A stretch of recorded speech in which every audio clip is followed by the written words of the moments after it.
You're listening to Side Hustle Pro, the podcast that teaches you to build and grow your side hustle from passion project to profitable business. And I'm your host, Nikayla Matthews-Okome. So let's get started.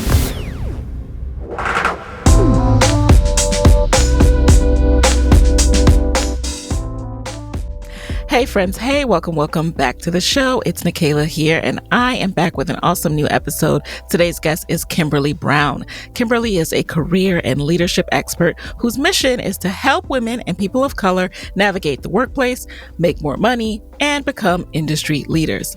Her leadership development company, Manifest Yourself LLC, provides organizations with tailor-made solutions to engage, develop, and advance women and people of color. Through her experience as a career development advisor in some of the nation's top universities and her experience as a diversity and inclusion professional in a Fortune 100 company, Kimberly has learned that there is so much more to career and leadership development besides having a high-paying job. It's about creating actionable strategies that enable professionals to do more, be more, and achieve more. Her best-selling book, Next Move, Best Move, Transitioning into a Career You'll Love, was released in June 2021. She's also the host of the Your Next Move podcast. In today's episode, Kimberly and I will chat side hustling in the workplace and cultivating the steps you need to cultivate to make sure that you are creating the career and life you love. So let's get right into it.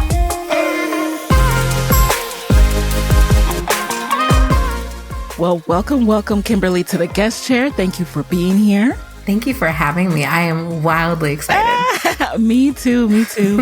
So fun fact, I didn't mention this in the pre-show, but of course we have to shout out the fact that we met in person at the My Taught You retreat back in 2019. Accelerated collisions, hashtag. Yes, indeed. I have been following your moves since then and just so proud of you. So first of all, congratulations on all you've done. Thank you. And I'm excited to learn what went into that. So I understand that you have been side hustling way before you ever wrote this book, launched your business. So tell me, when did you first start side hustling specifically around this space of career and leadership development? Got it. So it took me a second to get to career and leadership development. I started back in the day blogging, like old school blogging, which I feel like we don't hear about. Yeah. And I actually used to blog about health and wellness. Really? I was always on a weight loss journey. I was always trying new classes. I was always doing all the things. I used to work with brands, and sample their products or try their workout classes. That was my thing for a while. But at the same time, I was building my career in career and leadership development. And I had been working at universities doing career services. So my thing, I always joke and say, I've worked with folks who are age 18 who don't know what to do with their lives, all the way through like their 50s and 60s who just finally want to do something that brings them joy. And I felt this dissonance. I was like, it is too much to have like this fitness brand and to be building my career and speaking at conferences. How can I bring it together? And that's how Manifest Yourself was formed. And I think that was probably that was like maybe 2011, I want to say, 2012 or so. I think Manifest Yourself came around. There were some other names that were out there. What was the shape of Manifest Yourself at that point? So back then it was still blogging. I used to publish like 5 to 7 posts a week. I was speaking at conferences in my industry. And so speaking has always been a part of the work that I was doing. And slowly but surely, folks started to ask for me to coach and train individuals. And I moved from individuals to groups. And now it's a completely different beast that I didn't really imagine. That's a culmination of like all of my corporate experience and the things that I just love and enjoy. Interesting. Well, first of all, I'm stuck by you writing, what did you say, 5 to 7 articles? Here, I thought I was doing something with my 1 article a week. Back when I used to blog. This was back in the day, though. I am impressed. That is really like you were working hard and you were balancing your full-time 9 to 5, right?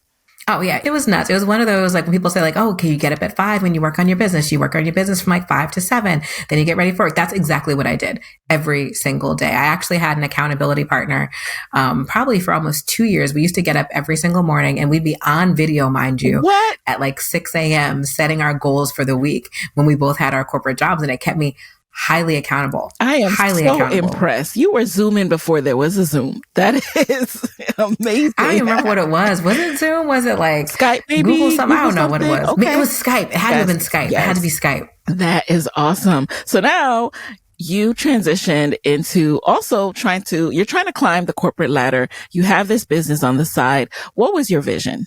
So I feel like I kept my business vision and my career vision very separate for a long time, even though the work that I did was very similar and it was aligned. I just had a lot of rules on who I'd work with, just to make sure, conflict of interest. Like when I've worked for really big global companies, and when you do that, their legal affairs will come and get you. Oh, yes, so I had very strong, I had very strong rules and regulations on who I can work with, why I couldn't, all the things. But there was a lot of alignment there. And I think it got to the point where I always said that I would never stop my business for a corporation.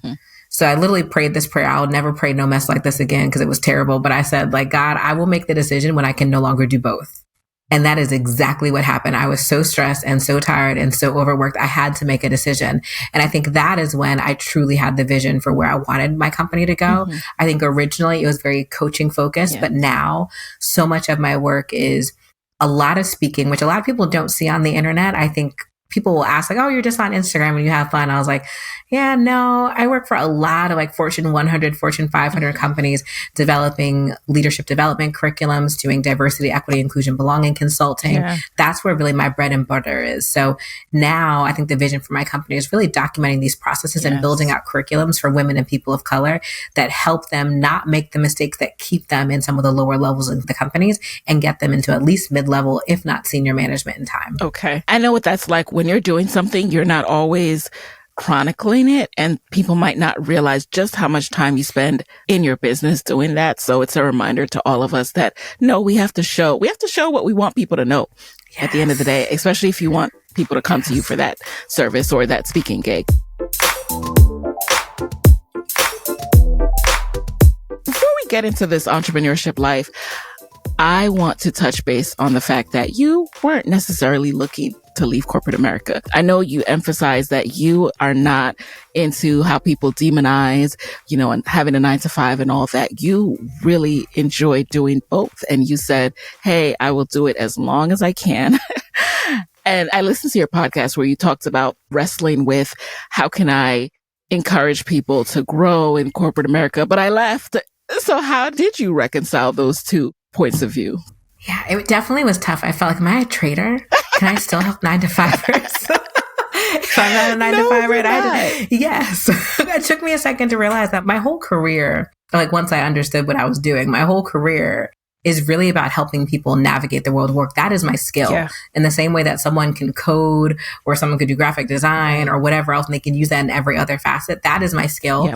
And I'm deeply connected to that work. And whether or not I have a 9-to-5 or not, I am still working with 9-to-5ers at all times, using their stories, working with them in organizations or individually or in groups. So I'm still deeply connected and always learning about best practices to make sure that I'm up to date. And I think once I really sat and I reconciled, like, this is like me coding. This is just my skill.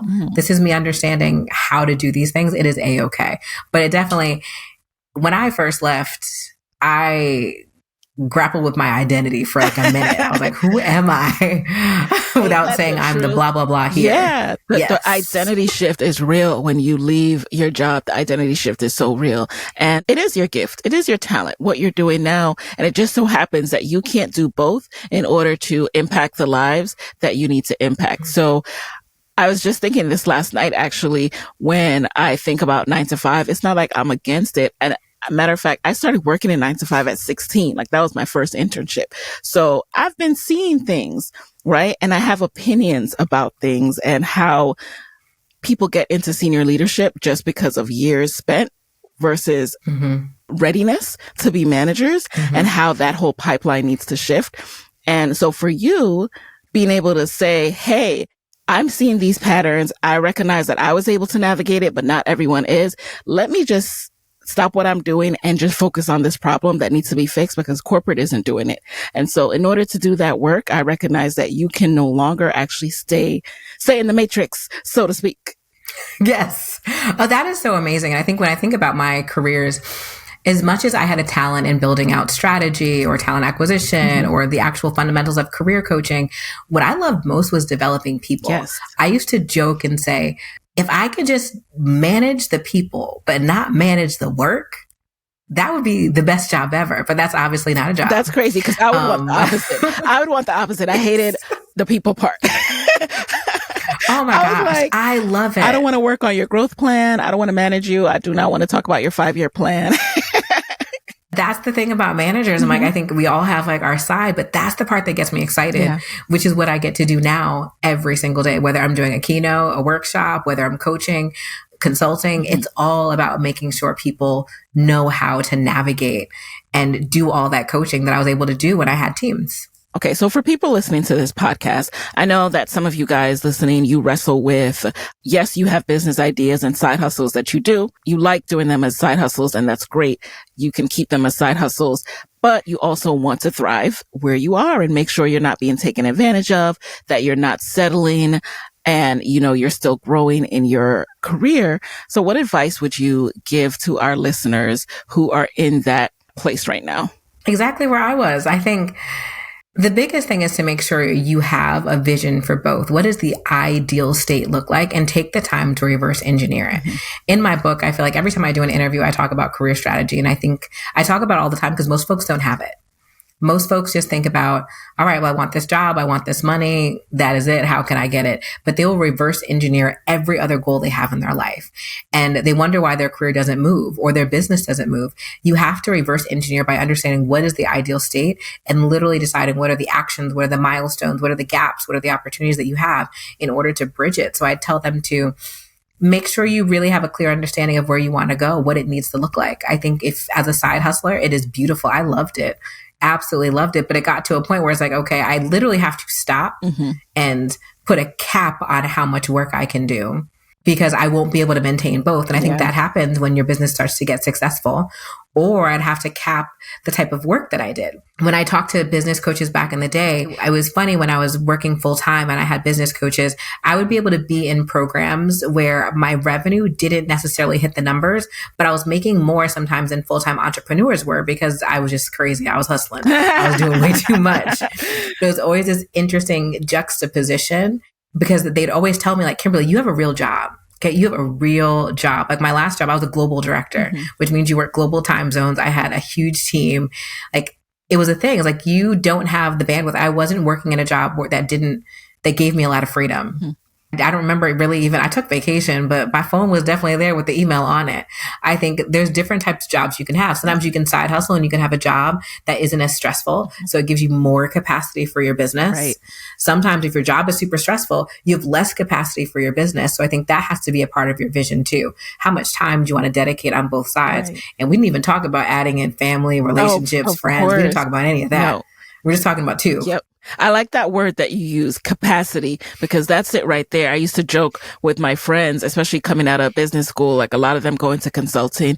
And I would say, yes, anyone can side hustle, but y'all management consultants, not you. If you're trying to do these two things, it's not necessarily going to work. And you just have to be real with that. You'll have way less capacity. So would you advise people if they really want to grow their side hustle a bit more to first look at adjusting the kind of role they have so that they'll have the capacity for doing more? Oh, that's a tough question. No one's ever asked me that. I'm on the fence, right? I think number one, you need to look at your financial situation because sometimes doing less means less money. And I want to make sure you can always pay your bills. Of course. So I think that's really where we need to start thinking about like, what is your life goal? So for me, I wanted to at minimum try being a full-time entrepreneur. I knew that was what I wanted. So if you know that as a goal, but you're not necessarily ready yet financially, then it may be okay to make that switch. Or it's thinking about setting better boundaries. Many times when I talk to folks, it's like, what are the boundaries that you have or don't have in your 9 to 5? And I think you can get a lot more time back by managing your time differently. I actually started taking lunch breaks when things got crazy. and I would work on my business during the lunch break. Yeah. I stopped coming in like radically early and I use that time. So sometimes I think there's some hacks you could do with your scheduling before we think about most likely making you make less money or going into something differently. But the world of work right now is changing so fast. I think COVID changed so many different things. There's a lot of flexibility in remote work, hybrid work.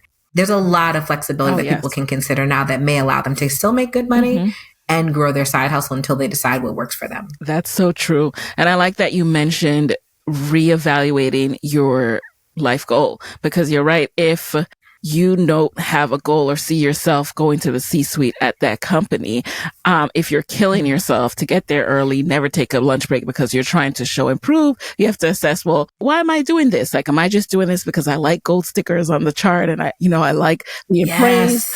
Or do I really see myself, going up the ladder here? And if not, readjust. And we're not saying to start slacking. Not coming in radically early is not slacking, right? Taking a lunch break is self-care. It's not slacking. It's doing something that you love, which is working on that side hustle. And yes, I'm not working a 9 to 5 in the era of this new flexible work pace. So I'm not sure how everyone is balancing it and how you don't work too much on your business, right? Like you don't get too flexible.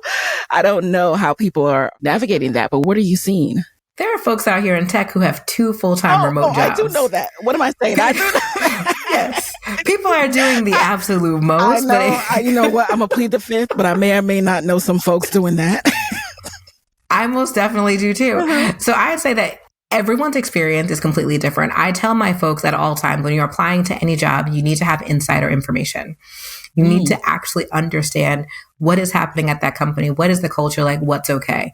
For people to balance 2 full-time jobs, that means you are most likely an individual contributor. Yes. Meaning you're not managing a team.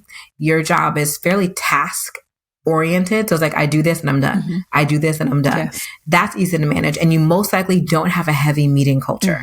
But those are things you only know from getting insider information from your network, from mentors, from friends, from peers, etc.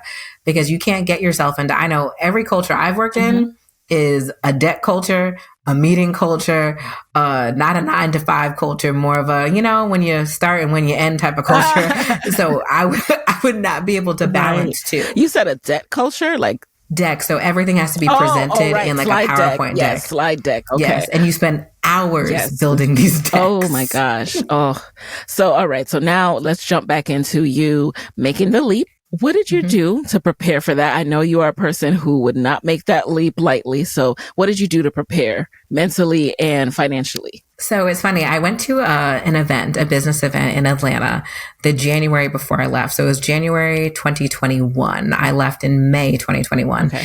And I had a coach at that time, and he was on stage and he told me that I didn't have the vision to see what I'd be able to do. He's like, you are doing so well by yourself, working this big job. You should not be hitting the numbers that you're hitting. How much capacity would you have to actually hit all your goals if you didn't have this whole other job? And I was crying at that point. He was talking about the vision that I had for myself and where it could actually go and making it much broader. And he made me sit back down and he made me write my letter of resignation. What? He's like, because we're going to do it and we're going to stick to it. Like I was literally writing the letter of resignation. Not the coach telling you to quit your job. No. 100%. Yeah. But he knew my numbers. Yeah. He knew a lot about my business to know, like, Kimberly, this is possible. Stop playing these daggone games. Yeah. So you could always say you want more money. You can always say you need more resources. You could always say you need another contract. But for me, I wanted my bonus to hit. My bonus gave me a certain amount of living expenses. And I had one larger consulting contract that I wanted to land that I was really close to. And when I got those 2 things, I was like, okay, I have to do it. And I did it. And I will say I should have done it so much sooner because my book dropped in June 2021. So I had only a few weeks before my book dropped. And in hindsight, I needed significantly more time to be full-time to do the book launch the way I wanted to. The book still did really well. It's still like a bestseller consistently. It still sells. I get royalties, the whole 9. So yes, it does well, but how much better would it have done if I wasn't like burning the candle at both ends? Okay. Like, My last day, I remember I logged off at like 5 and then I hopped back on at like 7 because I thought I forgot something. Folks were still emailing me. What? Like, I know today's your last day, but if you happen to see this, would you be able to? Slams laptop. Yes. Yes. I was so double tapped. Like it was too much. And with a book, I know, there's so much that even with a great publisher that the author has to do, right? To market and really get the name out there. So I see what you mean in that regard. But you just kind of, threw that book in there, and that is that's a third job, Kimberly. How it is, and I'm doing it again, which is nuts. Oh my gosh. I still think I'm moderately crazy. How did that come about? Like, did you go through the whole like pitching and, getting a publisher? Or did you self-publish? Like, what was your book process, and, how did it come to be? So I traditionally published my book, traditional book deal, the whole nine. My process was non-traditional because I got introduced to my publisher from someone else who was already an author with them. Okay. And they're like, oh my God, this works. This is amazing. Let's do it. So I didn't have to go through all of that. I actually didn't even write a full book proposal. Nice. I only had like a little bit. Now I'm going through that process again because I'm looking for a different publisher, the whole nine. Yeah. So I'm going through like the very traditional process of like the bid and the auction and all of that. But it's funny, in 2017, I had a speaking engagement at New Jersey Conference for Women that actually became the title for my book, but I didn't make the correlation until much later. And my first book is essentially what it would be like to have me as your career coach. It is all of the things I've learned being a career coach for over 10 years at this point and helping you develop your 2-year career strategy to make your next move. And I wrote the book, honestly, because people kept on asking. I do a lot of public speaking. Yes. A lot of public speaking and keynoting. And it got to the point where folks were like, oh my gosh, like I have to buy your book. They just assumed I had a book. And I'm like, I really got one of those. I got this downloadable guide on my website. I don't got one of those. Basically, I was like, well, people are asking. Yes. I should take this more seriously. Yes. And that's when I kind of like, okay, let me do this. And as a speaker, being one of my biggest revenue sources, having a book also significantly helps like increase your speaking rates, your positioning, all of those things. I'm like, all right, it's about time. And then do you bring the books too? So you're selling more because you just got off stage? 100%. I do it off stage, or sometimes what I love to do is I include it in the contract of when you hire me, especially if you negotiate what my actual fee is. I'm like, all right, well, I'll give you this rate, but I also need you to buy this many books. Mm-hmm. Very, very smart. Good to know. Keeping that in my mental notes. So I always like to know, and the audience does too, when you left, what were your revenue streams at that point? You mentioned speaking, but what else were you counting on to make sure that if one thing didn't pay out that month, that you would still be okay? It was public speaking and consulting. Okay. So the consulting for me is going into organizations and helping them build out plans and talent acquisition, specifically like diversity recruiting, learning and development curriculums for women and people of color in the workplace.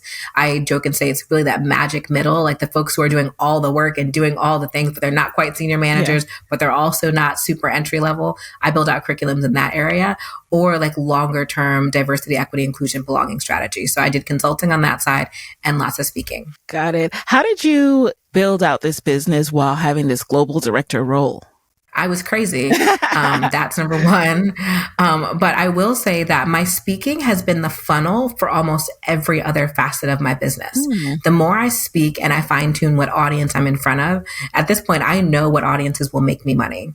So if I speak at certain conferences, whether it's paid or unpaid, it honestly doesn't matter to me. For certain audiences, I know that I'm going to get the referrals. My business at this point, at recording this podcast, is still largely referral based. I would say like 99% referral based, but it's from me speaking and being in the right rooms. And I know where my clients are and where my buyers are. So if I speak in those rooms, they're most likely going to hire me for more speaking or consulting. Got it. And are you primarily looking at working in-house in a business setting, or do you also do B2C? I do a little bit of B2C. Like, I feel like my B2C is something that I'm still working on. I feel like Instagram makes me feel like I need to be like a coach out here and run a coaching program and do all those things. Slam app shut. Yes. Like Instagram makes me feel like I need to do that. I'm going to park that too, because I want to come back to that as a business owner. Going into 2024, we got to get a handle on this. And I do it too. So I'm going to park that. Remind me. Right. Okay. So you speak at conferences and you attract your clients. And so your ideal client is like someone who's working in HR, who's going to pull you in. Sometimes I would say my ideal client, if I'm with like professional individuals. So if I speak at any professional conference, I know I'll get referrals. where there are like 9 to 5ers in the room, specifically women and people of color. If I want consulting, that's more HR, DEI teams, ERG leaders. But literally, it's generally just like real corporate professionals. I think in this day and age, you have to tell the difference between a conference that is for entrepreneurs or for 9 to 5ers. Right. I don't do well in the entrepreneur conferences when it comes to attracting my business. I love it. That's it's a lot of fun. Out. Yeah. Yes, it's a lot of fun. Right. But those audiences where people want to launch a business, those are not. That's for me because I feel like it, not because it's actually going to make me money. Yes.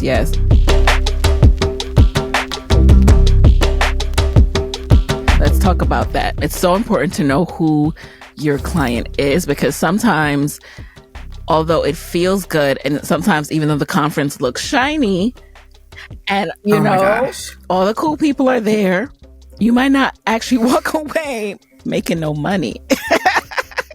Yes. And that was a hard lesson for me because I felt like there were so many ones. I was like, oh my God, like the FOMO was so real. Like I want to be on that stage.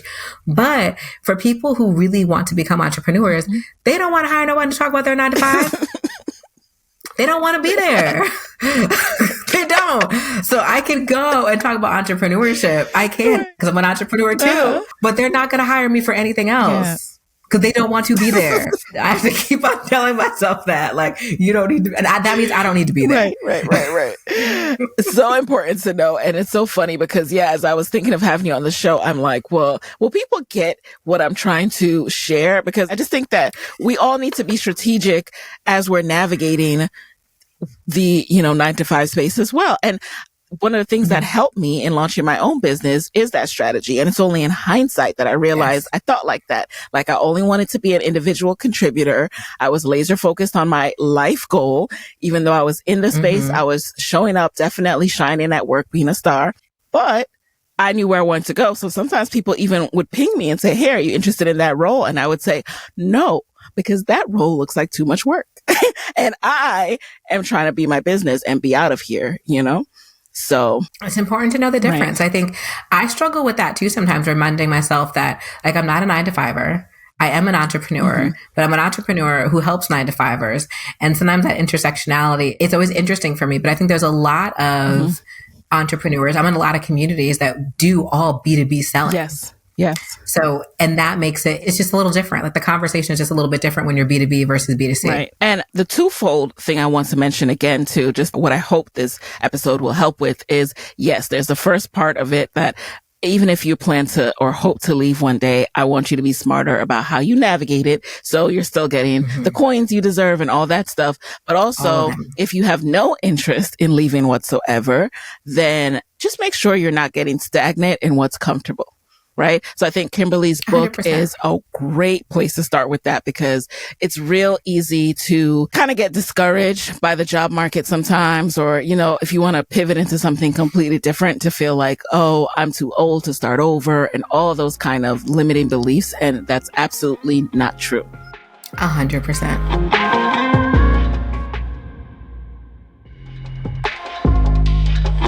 So now let's get back into your entrepreneurship journey. And then I want you to give a few more tips to the audience. So one of the things you mentioned is falling victim to like the Instagram, what you should be doing. I saw this meme once recently, and I'm going to misquote it a little bit, but it basically was like, what you want, what Instagram makes you think you want, right? It was like 2 different circles.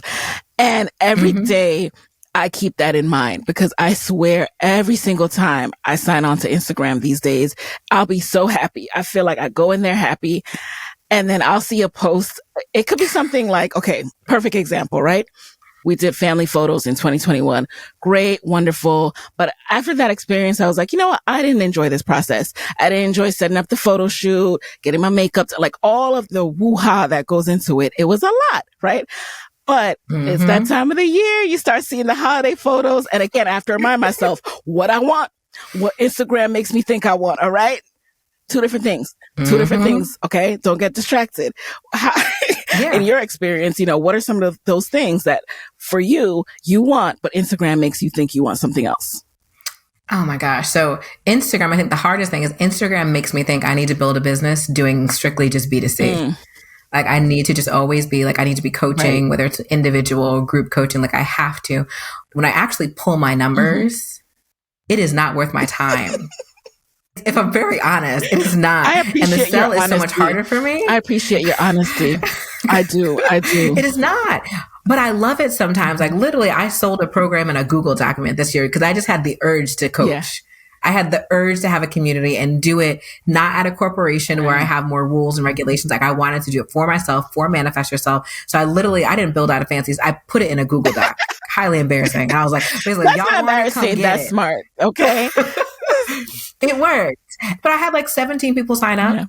And it was really great. I had like a really good cohort of amazing, like my ideal audience. Yes. I did it at a price point that made sense for me, but wasn't my normal rate. Yeah. It was really for me. Yeah. So that's what I've decided works for me. And that like, I don't need to run this program. I don't need to have this huge whatever. Right. I need to continue selling to corporations, continue focusing on the speaking and just keep my blinders on. I think also how being referral based is absolutely fine, but it's learning how to market in a way that allows some of that. Like I've had some really phenomenal experiences, but I don't share. So I'm working on doing that so I can attract more. Like I just got back last week. I did a week with the U.S. Embassy in Brazil and it was incredible, incredible. Right. And I would love to do more work like that.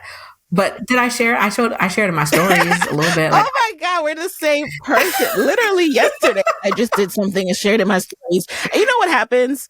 I bet you mean to share. Like you're like, okay, I shared in my story and I'll do a quick reel later. And it never happens. We got to get better about that. We got to get better. It does. Yeah. I'm like, part of me is also just learning to hire in the areas. A reel. Literally just make what you consider a bad reel, because watch that bad reel do numbers and attract somebody. Like just literally. The uglier, the better. The uglier, the better. I promise you. Oh my goodness. I thought I was doing good by making it a highlight. No. Save yourself the trouble. Turn that story into a quick reel. And I'm speaking to myself. I'm going to do the same thing because you know what, Kimberly? The other day when I was booked for this opportunity, right? It was like this thing called a satellite media tour. And I remember the person saying, blah, blah, blah. And when I shared your reel with the client, and I was stuck on that for a second, like, I don't have a reel. Like, what reel is she talking about? Then I was like, oh, my reels! My reels on Instagram. Yeah. People are looking at your content and that's what they're going to use to show people like, this is her. This is who we need. It is. I think the biggest lesson I've learned in entrepreneurship to date is I have to listen to my own intuition. Mm-hmm. And it's okay to do it my way, despite what Instagram and everything else is saying. Because I've literally lost thousands upon thousands, probably, I know at least 5 figures. Yeah. 5 figures in following someone else's process because I thought they were supposed to do it. I thought I was supposed to do it that way. It should be this way. But then when I go back, I always end up coming back to me every single time. I come back to what I really wanted to do. And I'm the most successful when I lean into it, even if it's different. And I don't really feel like I belong. I feel like as an entrepreneur for a long time, I felt really sad because I feel like I didn't have like a crew. Like we could be. I was just thinking, like, we need to just do a check-in. Like, you guys, this is an interview, but it's also just me and Kimberly having a call. Like, we need to do a check-in at least quarterly. At least quarterly, because I can totally relate. You know. But sorry, you were saying you felt like you didn't have a crew. No, I'm like, I'm happy that you identify with that. I think that I felt like I didn't have a crew. Because a lot of people weren't speaking in the way that I was, or okay, now they didn't have a book, but like, I'm not a New York Times bestseller. I'm just like a regular bestseller. It's like, oh, but I don't have like a B2C, but I'm really B2B. So I've always felt like this flux, and I've just had to get really comfortable and like, you know what? My name is Kimberly Brown. This is how my business runs. It's not like this person. It's not like this person, but you know what? It's okay. And I pay my bills. And I was able to still pay the bills of my 11% rent increase over here in Jersey. So I'm doing just fine. And it is okay. It's that time. And it is okay. So a couple of things I want to call out that you said, and I totally relate. And I mean that wholeheartedly, that we're going to do our check-ins because it's so necessary. I find that I did the best work when I had a mastermind, you know, and it was informal. It wasn't like one of those big ticket things you pay for. It was just the homies that were also interested, and, you know, it fizzled out after a while. But having people to bounce ideas off is so important. but also staying in your lane. So you mentioned that you love speaking. You do that. Like that is one of your sweet spots.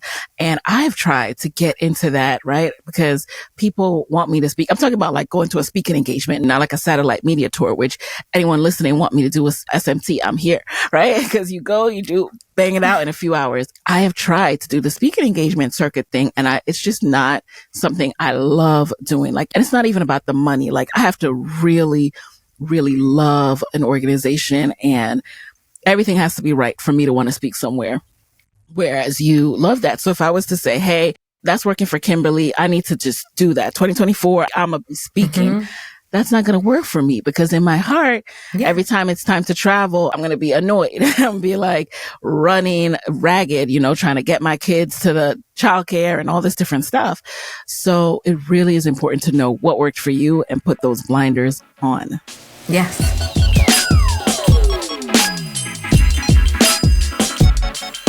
So now, Kimberly, I'd love to get into a little bit more about finances. That first year, a lot of people lose money in their first few years of business, making mistakes, figuring things out. What has been your experience? Are you profitable? Have you just broken even? What's it been for you? So again, I'm going to say I'm crazy. So 2021 was a really interesting year for me, both personally and professionally. I think I was so afraid. So I left my job in May 2021. My book dropped in June 2021. And personally, that was like the downfall of my marriage during that time. I'm currently divorced now. So I was like so afraid of like, oh my gosh, like I have to be able to pay my bills, make this money, do the things. And then going through a divorce, I was like, I have to be able to support myself because like being married and having a spouse who has a full-time job, it's like, okay, like I know my business has to do well. Right. Like, cause we were a 2-income household. Yeah. Definitely a 2-income household, but at least I was like, all right, we could float for like a second if I had a bad month. Yeah. But knowing that like by the end of 2021, my ex and I fully separated and we're on our way to divorce. So I was crazy. Like I literally didn't know how much money I made until like December. I remember talking to one of my coaches and talking to my accountant, and I looked at my account and I had an astronomical amount of money in my checking account. Wait, what do you mean you didn't know how much money you made?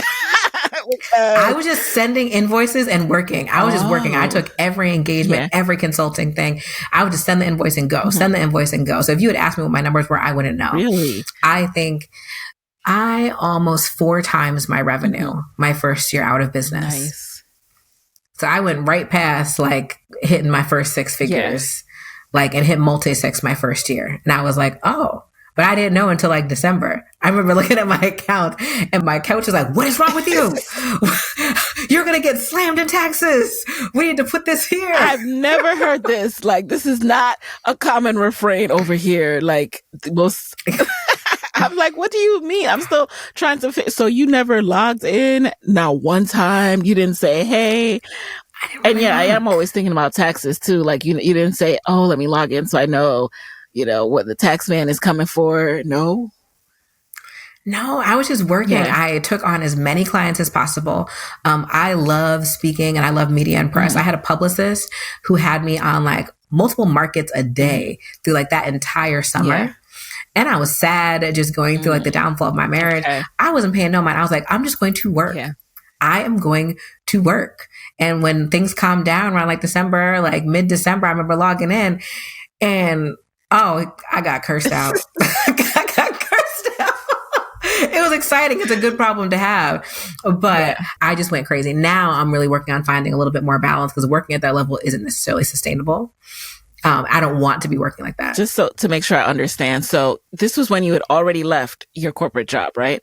So if you weren't looking in your account, just how were you going about balancing like what you were taking from the business to pay your bills and that sort of thing?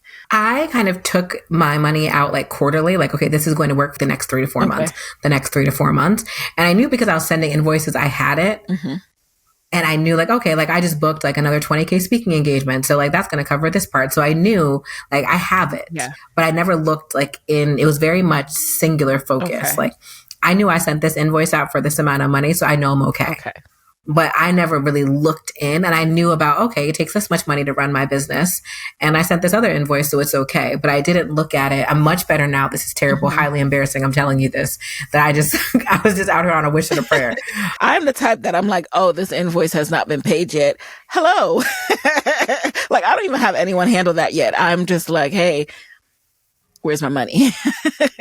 Yeah, I just wasn't at that time. I was just so focused on like, let me just do really great work. Let me do really great work. Yeah. I had auto reminders set up for invoices, so I didn't have to do any follow-up. Yeah. And I think I also have really great clients where most of the time it's very rare where folks are paying late or not hitting it on time. Yeah. So I was okay. I was okay. Now I am much better. I have a good accounting team.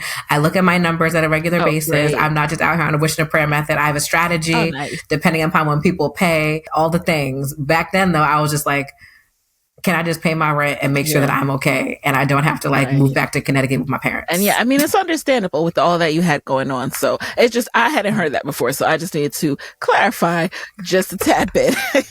No. I appreciate it. Like my coach too, he was so mad. He's like, you mean you don't look? And I was like, no, I kind of send the invoice. I'm like, thank you. And just go about my business.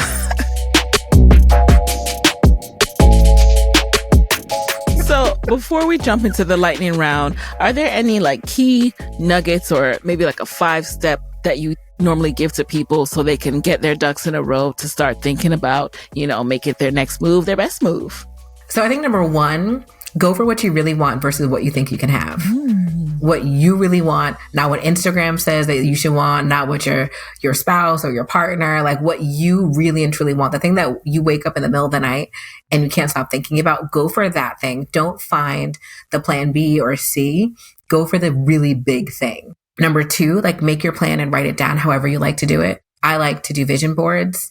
And it's funny now looking back at my vision board, I see things that I didn't make like a tangible plan for, but things that manifested. So I like to have a visual representation of it. For me, that's the vision board. And I make one every like 1 to 2 years. And then I have like a day-to-day actual, like you are working on this, you are working on this, you are working on this. If you come to my house, I write on my windows. I have dry erase boards. I have the big Post-it notes where I write like, you'll know all my business if you walk in my house. I make my goals very, very clear. Love it. You know what I'm working on and what's happening. And find your people, like find people to support you. I think I've definitely felt like a lone ranger many times from a community standpoint. But when I don't have what I feel like a traditional community, I will pay for a community. So I've had phenomenal business coaches. I've been in really great training programs and made sure that I had folks who were vested in my success and holding me accountable, because when you're kind of trying to make your next move, whether it's in your career or in your business, it's a lot of grinding and it is hard. You need community. And then I think like final bonus, I'd say make room for fun and joy. No matter what it is, like whatever it is, like don't let go of like the life stuff. Don't let go of like friends. Don't let go of like finding love or being with your partner or having babies. Like whatever the thing is that you feel is going to bring joy into your life, don't let go of that. Cause I also see a lot of times for myself and for other folks, I feel like we let go of like the other life goal part in place of like the business and career. But then you end up tired, burned out, and hating everybody. So you have to make sure you still have that joy part too. Yes. And you remind me, at least 2 things that I take away as I'm speaking to you is, and you didn't outright say this, but I know some of this has to come into play. It's especially with the word manifest. Often when you hear the word manifest, it's in relation to people talking about manifestations and affirmations. And I know in this process, there is a kind of mental map and manifestation you have to have. So yes, to writing it down, because that absolutely is necessary. But also you have to believe and talk to yourself in a way where you are your biggest supporter and encourager. Like yesterday, for example, like I said, I was at this satellite media tour and different things would happen that would cause me to have a moment of doubt. The refrain that I had repeated in my head is, you got this, you're a star, you're going to kill it. Like, and with those 3 things going on and on and on, that helps me to keep going. And I'm sure when you get on stage, if you have a moment of nervousness, I'm sure you're like, you got this. This is my wheelhouse. This is your wheelhouse, Kimberly. Like, you got this. You're about to rock it. Like, I'm sure some of that comes into play, right? Oh, all the time. And I think also, which probably is like slightly toxic, but it's my truth. So I'll tell you, is like, I don't want to mess up on stage. I don't want to embarrass myself. I was on the Tamron Hall show last year in February, and it was my first time, not my first time on live television, but it was my first time with like syndication at that level. It was like mass scale, probably one of the largest audiences I've ever been in front of. And I remember I had a moment right before it went live where I felt like I couldn't breathe. Like I started to panic. And I was like, am I going to have a panic attack on the Tamron Hall show? Oh my goodness. I'm going to be like a national mistake. Oh my goodness. And things like that. Sometimes like, that's why I'm a little harsh. Like, Kimberly, get your mess together. You want to mess up and pass out on the Tamron Hall? This is live television, girl. Get it together. Like when I was in Brazil, I was so scared. I was like, do you want to be an international mess up? No. So let's get it together. Whatever works, y'all.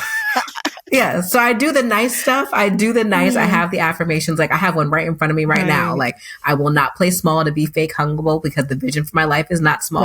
I will spend my energy being courageous versus fearless. Like I have all these things all around. So I will do that. But if that moment comes and my mind is still playing games, you gotta do whatever. It's like, nah, bro, get it together. You gotta do whatever it takes. Like we don't have time for that. All right, let's go.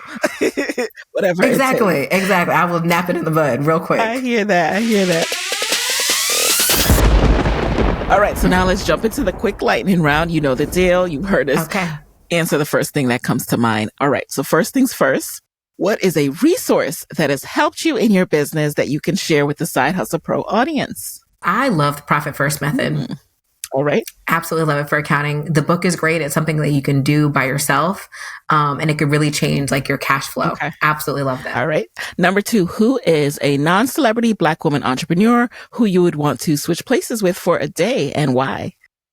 There's so many. But you know what? Dorisha Hawk is a friend of mine. Yes. And I love her so much. I've coached with her. She's also a friend. I would love to switch places to have her like ops brain for a day. Yes. How she solves problems. I refer so much business to her. Anyone in my network who needs a business coach, Jay is normally my first person because I think as you're growing and scaling, ops is so important. I would just love to have her brain for a day. Yes. Number 3, what is a non-negotiable part of your morning routine or just your overall daily routine? Right now, matcha. Yeah, I'm trying to let go of caffeine and let go of coffee. And I think sometimes when we want to let go of one habit, we don't think about replacing it with something else. We just want to go cold turkey.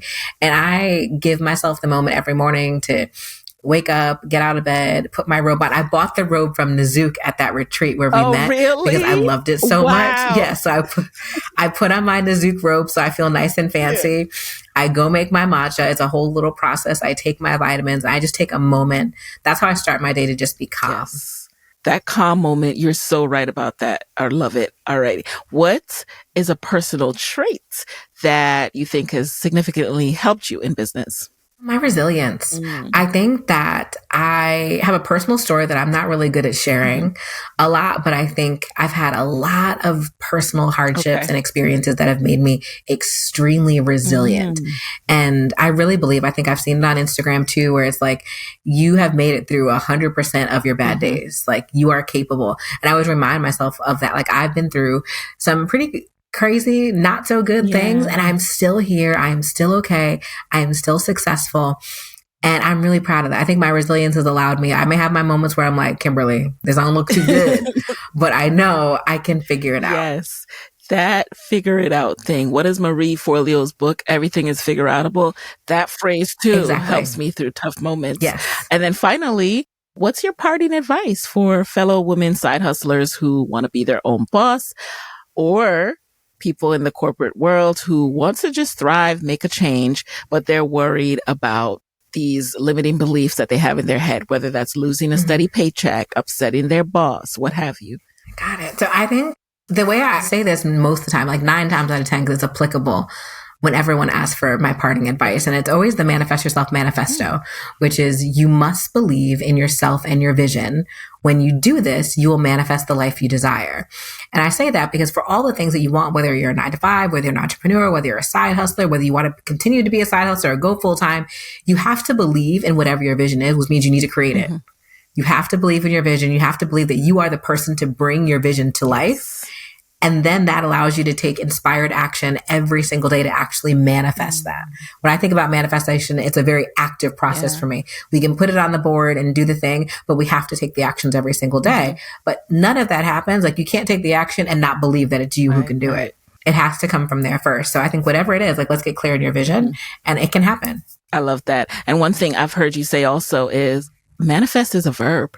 So often we hear people say manifestation and they focus on like, oh, I'm just going to write it down. I'm going to just meditate and just bring it all down.